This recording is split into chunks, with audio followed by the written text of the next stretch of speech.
केजरीवाल की याचिका पर अभी सुनवाई जारी है। सुप्रीम कोर्ट में केजरीवाल की याचिका पर सुनवाई हो रही है।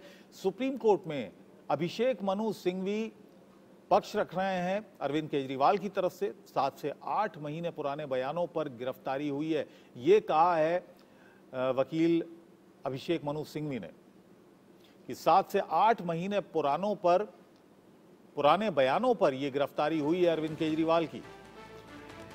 सुप्रीम कोर्ट में याचिका दायर की गई है अरविंद केजरीवाल की तरफ से।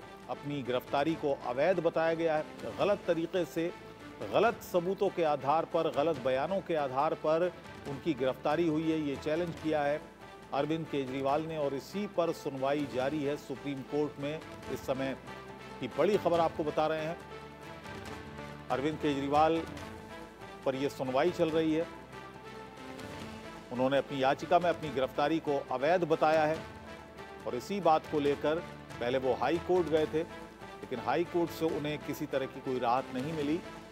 उसके बाद उन्होंने सुप्रीम कोर्ट का रुख किया है। आयुष शर्मा इस वक्त मेरे सहयोगी मेरे साथ जुड़ गए हैं दिल्ली से। आयुष, क्या अपडेट इस सुनवाई के बारे में है?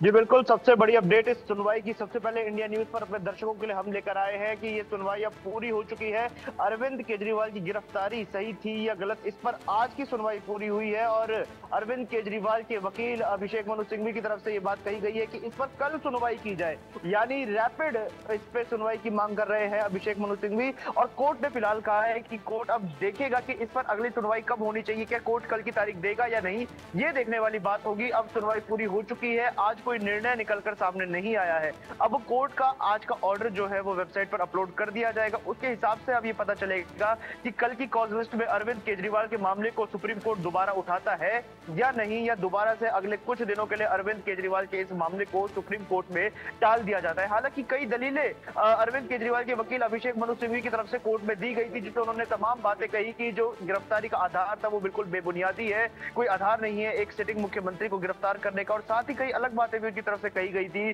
कि जिस व्यक्ति ने अरविंद केजरीवाल का नाम 7-8 महीने पहले लिया था वो सब वही लोग हैं जिन्होंने भाजपा के इलेक्टोरल बॉन्ड खरीदे थे। तो कहीं ना कहीं इस कोर्ट को इस पूरे मामले को राजनीति से जोड़कर और भाजपा के द्वारा प्रेरित बताकर अभिषेक मनु सिंघवी कोर्ट में दिखाने की कोशिश कर रहे हैं। हालांकि इसमें पहले ही स्पष्ट कर चुका सुप्रीम कोर्ट कि कोर्ट को ना चुनाव से मतलब है ना इलेक्टोरल बॉन्ड से मतलब है, कोर्ट को सिर्फ चाहिए गवाह सबूत और इनके आधार पर ही सुनवाई होती है। लेकिन सबसे बड़ी बात यह है कि अब सुनवाई कल होगी या नहीं ये देखने वाली बात है, क्योंकि फिलहाल के लिए तो सुनवाई को आज खत्म कर दिया गया है। जी आयुष, इससे पहले जो ईडी को जवाब दाखिल करने थे वो जवाब दाखिल कर दिए थे ईडी ने?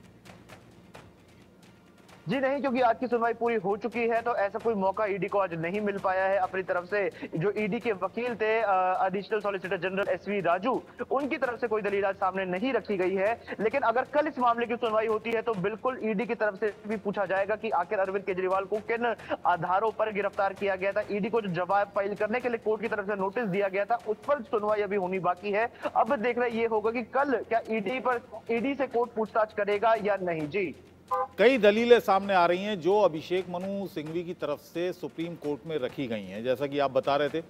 पहली तो यह है कि 6-7 महीने पुराने बयानों के आधार पर यह गिरफ्तारी हुई है, या उन बयानों के आधार पर, उन गवाहों के आधार पर यह गिरफ्तारी हुई है जिन्होंने बाद में इलेक्टोरल बॉन्ड खरीदे।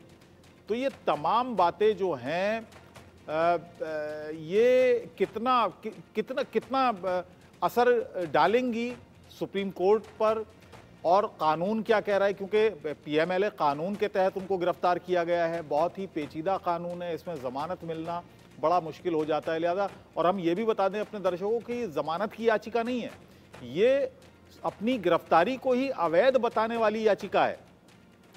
आयुष जी बिल्कुल, देखिए पीएमएलए के सेक्शन 45 के तहत 2 कंडीशंस होती है बेल मिलने की। पहला ये कि आप ऑनरेबल कोर्ट को बता सके कि आपकी जो गिरफ्तारी है वो गलत है, असंवैधानिक है, जिसका तरीका इस वक्त अपनाया जा रहा है अभिषेक मनु सिंघवी के द्वारा। क्योंकि जमानत याचिका ना डालकर सीधा कोर्ट को ये कन्विंस कर दीजिए कि आपकी गिरफ्तारी गलत थी, आपका कोर्ट से लेना देना नहीं है, तो पीएमएलए के सेक्शन 45 के क्लॉज 1 के तहत आपको बेल मिल जाएगी। दूसरा ये कि फेडरल जांच एजेंसी जैसे ईडी हो गई वो ये बात बोले कि जिसको गिरफ्तार किया गया है अगर वो व्यक्ति बाहर रहता जाता है कोर्ट से तो वो सबूतों से छेड़छाड़ नहीं कर पाएगा, जैसे संजय सिंह के केस में हुआ था। लेकिन यहाँ पे दूसरी बात देखने की ये है कि अभिषेक मनु सिंघवी की तरफ से बात कही गई थी कि जो सबूत है जो इस मामले से जुड़े हुए हैं, जो पीएमएलए का जो शराब घोटाले का जो पूरा मामला है, ये सारे सबूत ईडी की कस्टडी में है, ईडी की देखरेख में है। अगर अरविंद केजरीवाल बाहर रहते भी है तो इन सबूतों से वो छेड़छाड़ नहीं कर पाएंगे। तो इस आधार पर क्यों अरविंद केजरीवाल को बेल दे दी जाए। तो दोनों ग्राउंड तैयार करने की कोशिश यहाँ पर अभिषेक मनु सिंघवी की तरफ से की जा रही है। बहुत सीनियर अधिवक्ता है अभिषेक मनु सिंघवी, बहुत एक कहते हैं सीरीज से, एक पैटर्न से इस पूरे केस को आगे लेकर जा रहे हैं। जी चलिए, बहुत बहुत शुक्रिया आयुष इस पूरी जानकारी के